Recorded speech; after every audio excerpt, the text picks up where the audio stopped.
Here is the fetal chart, and right over here is the fetal circulation. Over here you have the maternal circulation,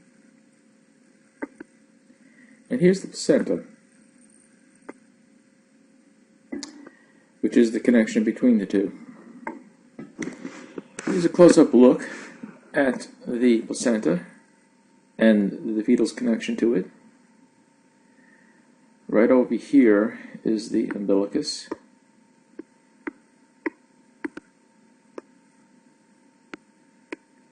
And draining oxygenated blood from the placenta, we have the umbilical vein.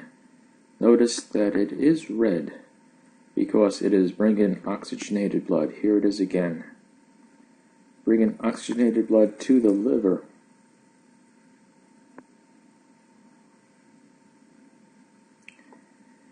Here, the umbilical vein bypasses most of the liver and delivers blood directly to the inferior vena cava by way of the ductus venosus.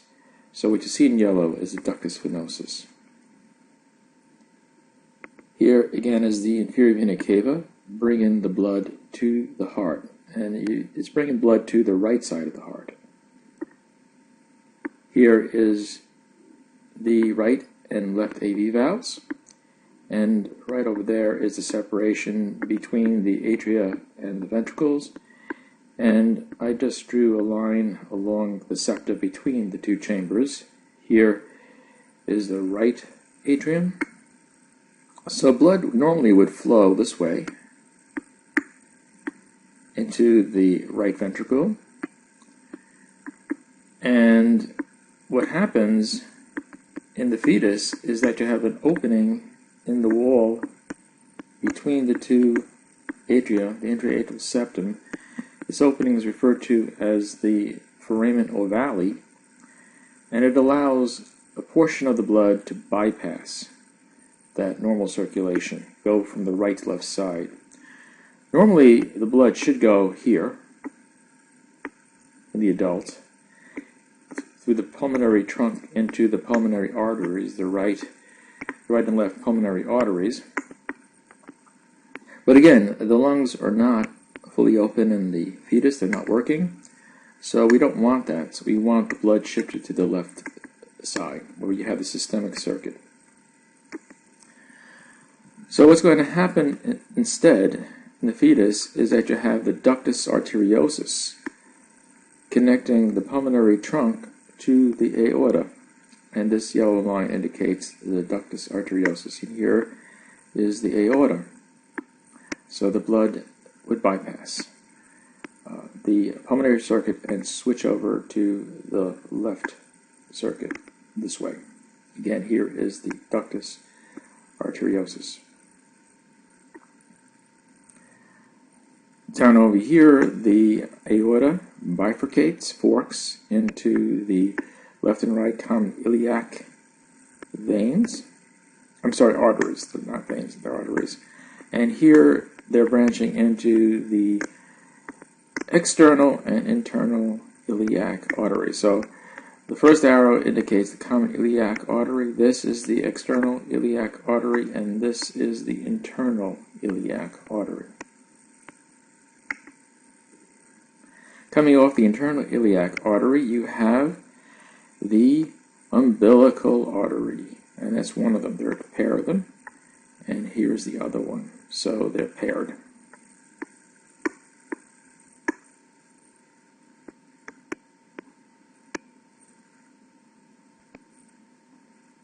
Now we're going to take a look at what happens in the adult.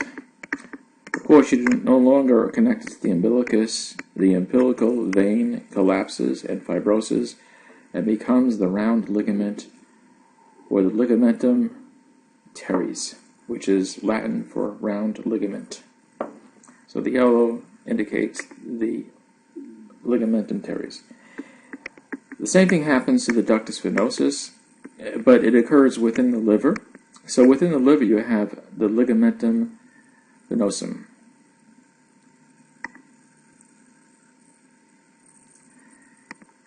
Now, here again is your inferior vena cava, and now it's going to do what the blood flow is going to do what it normally should do, because right there you no longer have an opening there. You have, instead of the foramen ovale, you have the remnant of it, the fossa ovalis.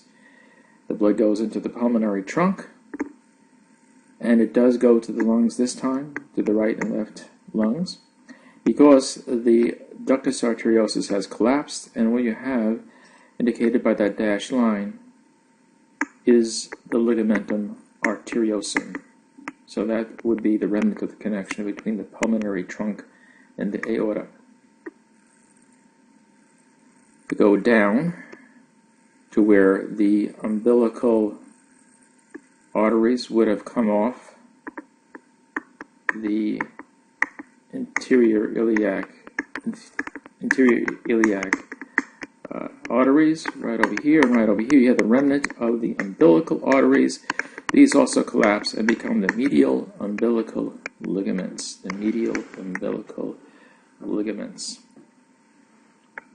Here is our more realistic representation of what's going on. Here is the umbilicus going into the fetus. And right over here you have the umbilical vein. It's broken in this model. So there's a separation right here. But here's the continuation of it going to the liver.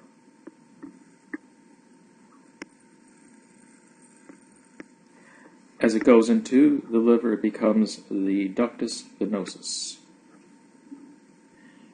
Here you have the remnant of the umbilical arteries. I'm sorry, here you do have the umbilical arteries. So these on either side is the umbilical arteries, and here is the ductus venosus.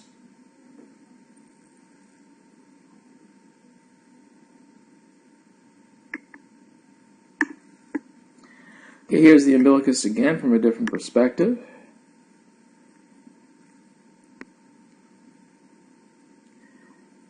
Here you have the umbilical vein, draining the oxygenated blood from the placenta into the fetus. Here you have, right over here, you have the ductus venosus, which will connect to the inferior vena cava, somewhere over here.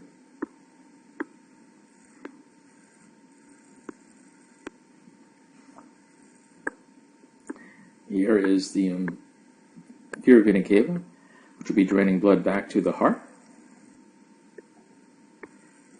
Here you have the umbilical arteries that are bringing blood, the oxygenated blood, back to the placenta.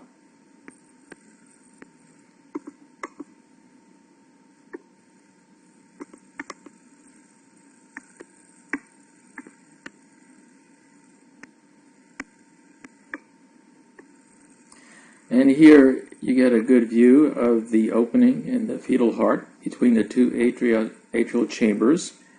And this opening should be oval, and it is looking kind of circular here, but this would be the Foramen Ovale, right over here. So the blood would flow from the right atrium to the left atrium and bypass the right pulmonary circuit.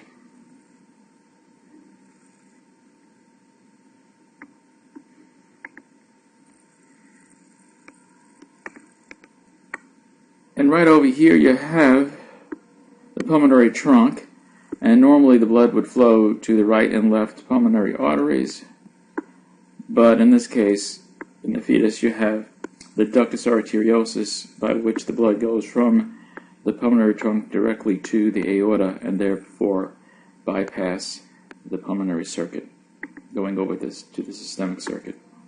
So here it is again, the ductus arteriosus.